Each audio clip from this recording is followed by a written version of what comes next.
Yeah, your book shows a picture of the Dome of the Rock, and it is magnificent. I went to Israel one time back in March 1985, and I saw it.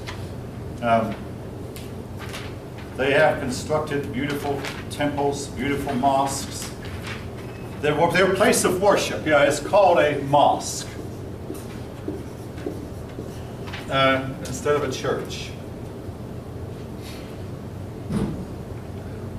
All right, now here's something about the Islamic mindset, folk. If an Islamic person attacks you and you kill him in self-defense,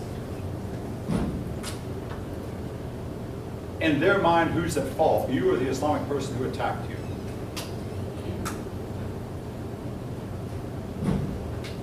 You are always at fault every time you clash with them. If you kill one of them in self-defense, they have a right to come and kill you, no matter how justified your killing of them was. You're always wrong. They are always right.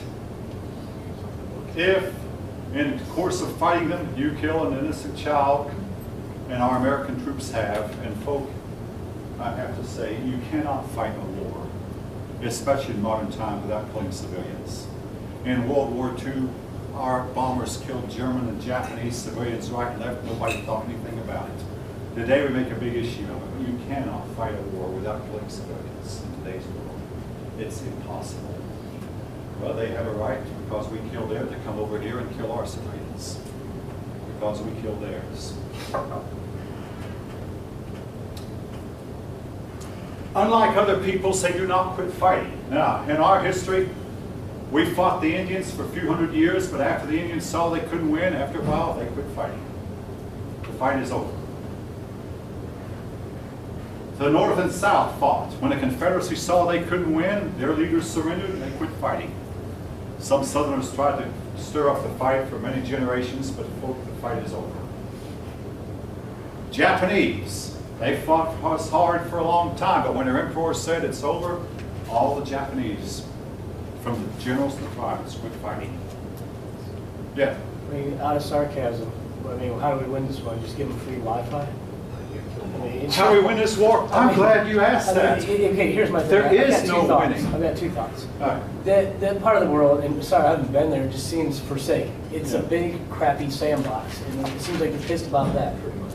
And now it's like you're saying, it's like the information age is what's going to affect them. Just give them free Wi-Fi. Set up a Starbucks in every corner. Screw it. There was a move on a few years ago to give free computers to the African people with, what's that free? Unix, Linux, with Linux for software, to where everyone would be connected. There was a move on by some big corporation. You may have a point.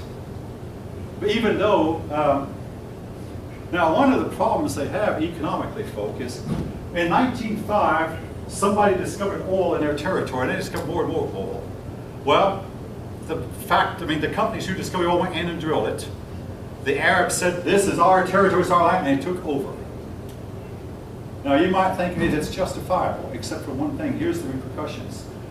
Entrepreneurs from the West stopped investing in it. Now, Oriental peoples, Far Eastern peoples don't do that. The Filipinos never did that. The Japanese didn't. The Koreans didn't. So American investors are encouraged, hey, go to Japan and invest in Japan, and invest in, of course, Japan had a big setback, a few years back, but invest in Korea, even invest in China. The Chinese don't do that, but the Arabs said, hey, it's our industry, it's our... So they took over. As a result, their young men are unemployed and unemployable. And no Westerner in his right mind is going to go in there and invest in it. Again, I think it's their own fault. So they have plenty of time on their hands to go out and organize and kill people. How do you put them to work? Somebody had to go in and invest in it, but who's going to when everything you have is going to be taken from you? Who's going to bother to invest with them? Give them free Wi-Fi's, hey, might work. Except for one thing, the point I was trying to make though is, unlike other peoples, these people do not stop. They don't quit. And how long has the fight been going on? When will fight end? The fight has already been going on for 1,400 years.